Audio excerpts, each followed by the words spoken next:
Hi, it's Steve. Today we'd like to show you how to change the inner door glass on your range, and it's a really easy job. All we're going to need is a number 2 Phillips screwdriver and a small flat blade screwdriver. Let me show you how we do it. Now to do this repair, we'll start by opening the door. This model uses some pivot clamps that will hold that door hinge open. So flip those down, lift the door back up, and that will lock the hinge in place. Then we'll simply lift the door away from the range. We're going to set that on a suitable work surface where we can do the repair. Now with the door set on a suitable work surface, our next step will be to remove the screws that secure the vent to the top of the door. And next we'll rotate that door completely, and we'll remove the 3 screws across the bottom that secure the bottom trim that holds the glass in place. Now the 2 outer screws are the ones that hold that trim in place.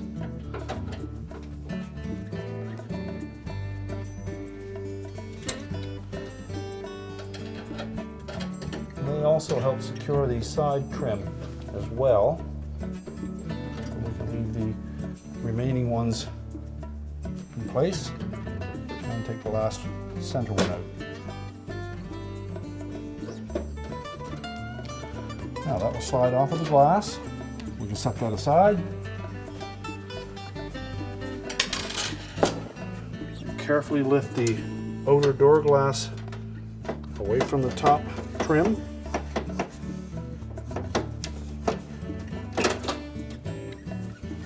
And it's a good opportunity while we have that off to clean it both inside and out. Now next we'll have to remove the handle assembly. It's attached to the top vent. There are 2 mounting brackets, one on either side. There's 2 Phillips screws for each bracket, so remove those. And then we'll carefully roll that handle assembly towards us, and these side trim pieces will pop out of place as we do that. There are a couple of shoulder screws that have to lift up away from the inner door panel. There's 2 little slots that those sit into. Now with the handle assembly removed, we can set that aside. Just kind of tuck those side trim pieces in out of the way.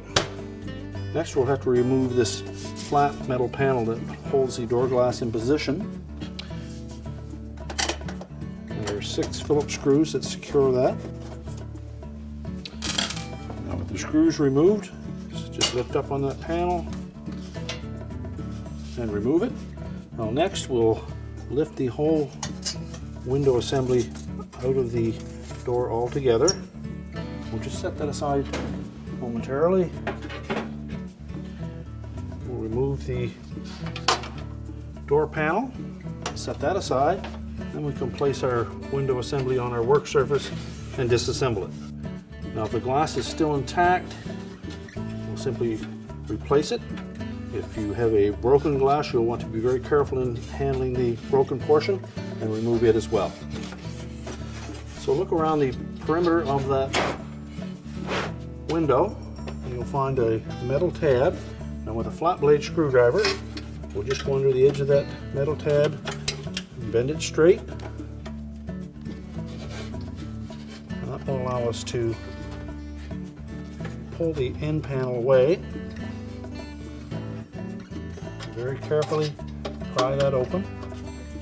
Able to support the glass as you're disassembling this frame. Once we've removed it from 3 sides, you can simply lift the pane of glass out that you wish to replace, or the broken one. In this case we're replacing a stained one.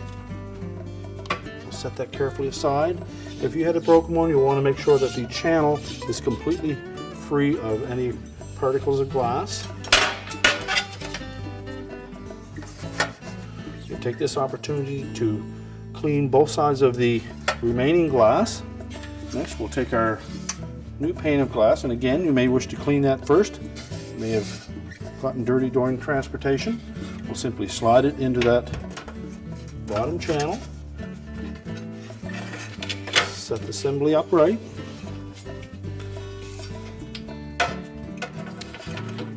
Line up the end. And we'll stand it on that end. Keep support on both sides.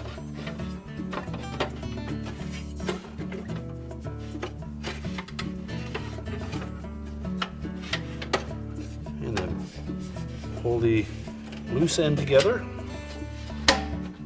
Make sure it's firmly seated on the glass. And we're going to take our flat blade screwdriver and we'll carefully bend that tab back into position.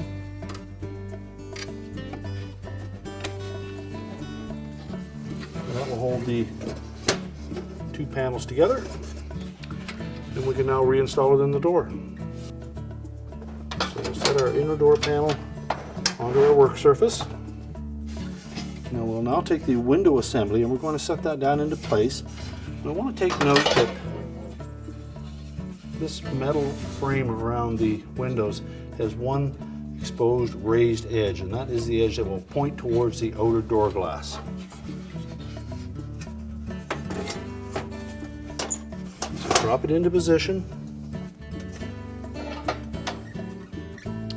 Now with the window properly seated, we'll just make sure that we have the insulation all in place, and then we can install the retaining trim. Lower it in position.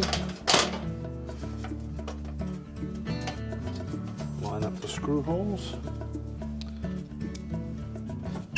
And then install the retaining screws.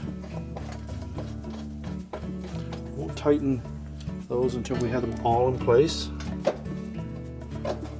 Now before we tighten those screws, we'll make sure that that metal retaining panel is not sitting on the glass anywhere. It should only contact the metal frame around the window. Once we've verified that, we can tighten those screws. We're next ready to put the handle and vent assembly on.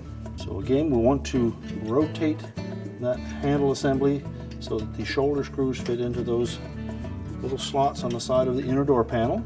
Now you may wish to put the top 3 screws in first, and that will hold that vent against the inner door panel. And that ensures proper alignment when we install the retaining screws that are inside.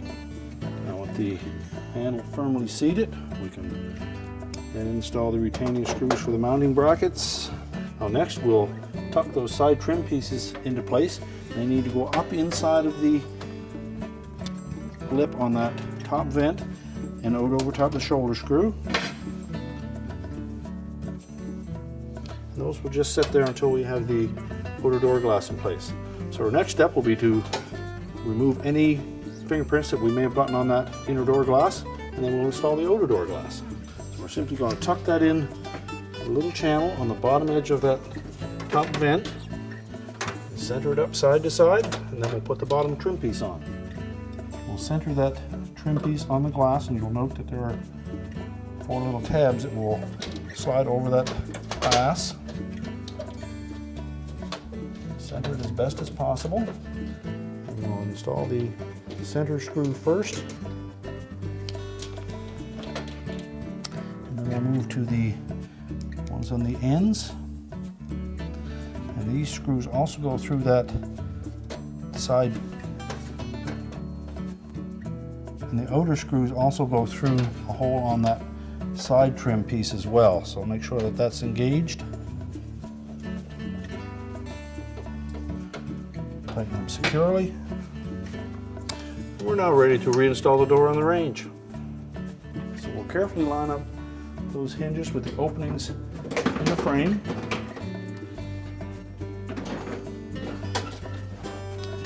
When they're properly positioned, the door should stay in that open position easily. We can then release those little locking bars, push them back into the opening.